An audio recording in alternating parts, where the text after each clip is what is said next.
Ráðstefna Norðurbrúar á Hallormsstað var mjög vel sótt og það greinilegt að það sóknarhugur í Austfirðingum. Sigmundur Davíð Gunnlaugsson, forsætisráðherra og fyrsti þingmaður kjördæmisins, fjallaði olíuleit á Drekasvæðinu og siglingar norðurslóðir á ráðstefnunni. Hann segir Íslendinga loksins vera að átta sig á hvað í þessu felist gríðarlega stór tækifæri, sérstaklega fyrir Norður- og Austurland. Að það ekki seinna vænna að setja undirbúningsvinnuna á fullan skrið. Raunar voru í þessu tilviki eins og stundum áður með tækifæri Íslands útlendingar fyrri til að gera sér grein fyrir því hversu stórt þetta væri. Við höfum lengi auðvitað orðið vör við áhuga Kínverja á Íslandi og hann ekki að minnka. Þeir koma hér reglulega æðstu ráðamenn í Kína í opinberar heimsóknir. Nú síðast fyrir tæpum 2 vikum leit varaforsætisráðherra Kína eiginlega óvænt við í opinbera heimsókn og leyndi sér ekki á umræðunum að Kínverjar eru gríðarlega spenntir fyrir þróunina á norðurslóðum og framtíðar hlutverk Íslands þar. Sigmundur Davíð sagði fulltrúa fjölda erlendra ríkja og fyrirtækja sína mikinn áhuga á Íslandi út af staðsetningu landsins gagnvart siglingum norðurslóðir. Norðurslóðamál hefðu að hans frumkvæði verið aðalmálið á fundi hans með Bandaríkjaforseta í haust, þótt sá fundur hafi reyndar orðið frægur fyrir allt annað. En hann sagði Íslendinga vera átta sig á hversu umfangsmikið mál þetta og stjórnvöld muni gera það sem þau geta á næstu árum til að þoka þessum málum áfram. En hann sagði mikilvægt að átökum hvar þessi þjónusta ætti að vera á landinu mætti ekki koma í veg fyrir það að úr þessu geti orðið, því þessi kaka væri það stór að hún geti dugað öllum í fyllingu tímans og jafnvel gott betur. Það mjög mikilvægt að munum auðnist að vinna saman að nýtingu tækifæranna í stað þess að vera að berjast hvert og eitt verkefni, hvert og eitt fyrirtæki, því það getur haft afleiðingar í för með sér að þetta fari bara eitthvað annað. Það nefnilega miklu meira en nóg til skiptana. Það nóg fyrir alla á Austurlandi og Norðurlandi ef að þetta fer af stað fyrir alvöru og raunar meira en nóg. Það verður líklega frekar vandamálið ef að þetta fer af stað að það verður umsvifin verða það mikil að það verður frekar vandamál að ná að sinna því öllu. Sigmundur Davíð sagði að þessi þjónusta kæmi til með að hafa víðtæk margfeldi áhrif í samfélaginu öllu. Fasteignaverð kæmi til dæmis til með að hækka, bændur gætu aukið framleiðslu sína og áfram mætti telja. Þetta alveg gríðarlega stórt og myndi breyta landinu öllu en ekki hvað sístu þetta samfélaginu hér þegar og ef að þessu verður. En fyrir vikið þá mikilvægt að hefja strax undirbúning, ekki bara tæknilegan undirbúning, heldur líka velta fyrir sér samfélagslegum áhrifum.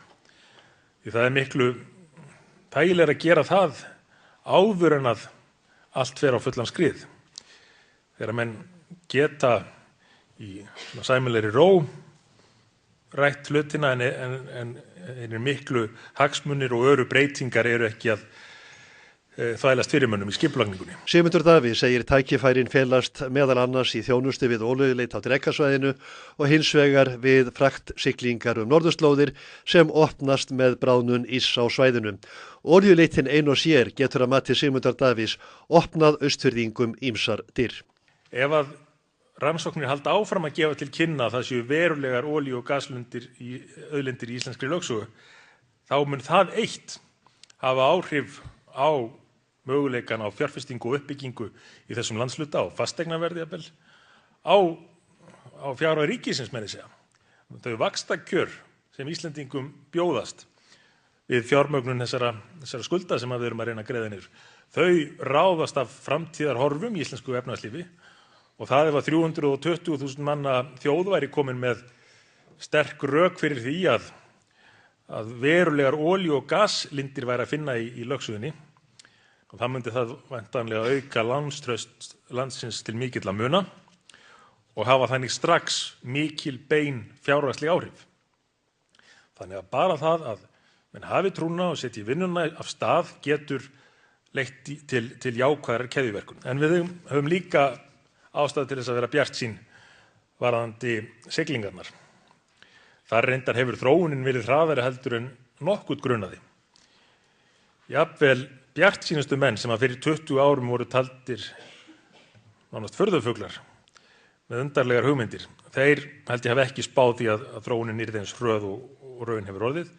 Og nú eru Kínverjar farnir að tala að árið 2020, og það ekki nema 7 ár í 2020, innan við það, árið 2020 geti verið að 15–20% af vöruflutningum Kínverja til Vesturlanda fari norðausturleiðina, yfir norðurskautið og annaðhvort fram hjá Íslandi eða með umskipun hér.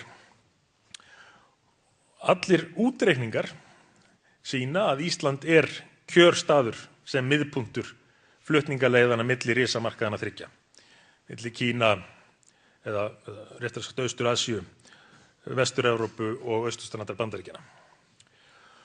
Og það að vera á þeim stað þýðir að við höfum ákveðið forskot.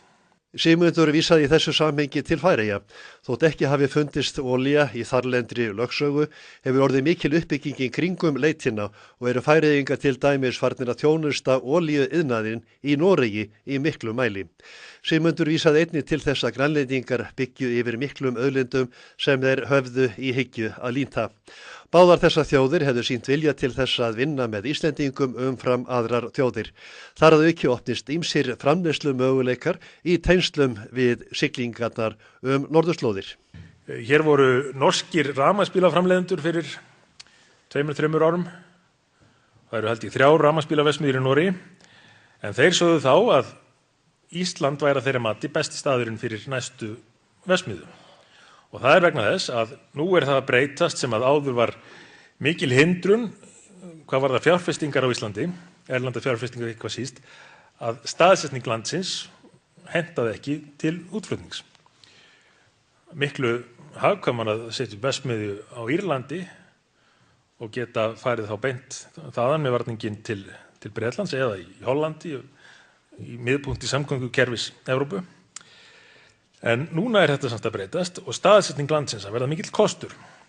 Og ég hef á þeim fáu mánuðum sem ég hef verið í þessu starfi hitt fulltrúa nokkurra erlendra fyrirtækja með mjög áhugaverð stór fjárfestingaverkefni sem að hafa áhuga á Íslandi ekki hvað síst vegna staðsetningar landsins. Sigmundur bendir á að það taki ekki langan tíma að byggja upp hafnir þegar ákvörðun hafi verið tekin og undirbúningsvinna unnin. Lengri tíma taki hins vegar að mennta fólk í viðkomandi greinum og það sé þáttur sem Íslendingar þurfi að huga að sem allra fyrst. Þá getur myndast hér á Norður- og Austurlandi mótvægi við þennan þunga sem á höfuðborgarsvæðinu og landið vonandi loksins komist í betra jafnvægi. Sigmundur Davíð lagði áherslu á að Austfirðingar yrðu að vinna saman í að styrkja innviðina. Þeir hefðu sýnt samvinnuvilja í verki meðal annars með stofnun Austurbrúar. Hann sagðist bjartsýnn á að þetta yrði að veruleika og það væri jafnvel styttra í framkvæmdir en marga grunnaði. Þess vegna hvatti hann kjósendur sína á Austurlandi til aukinna barneigna og lofaði stuðningi ríkisstjórnarinnar til slíkra verka. En það sakar ekki ef að menn gætu hvatt fólk til þess að fara að eignast fleiri börn, því að mér skilst að það þurfa að vera 20 ára til þess að fá að vinna á olíuborpalli. Þannig að þau börn sem að fæðast 2014 geta ekki farið að vinna á olíuborpalli fyrir 2034.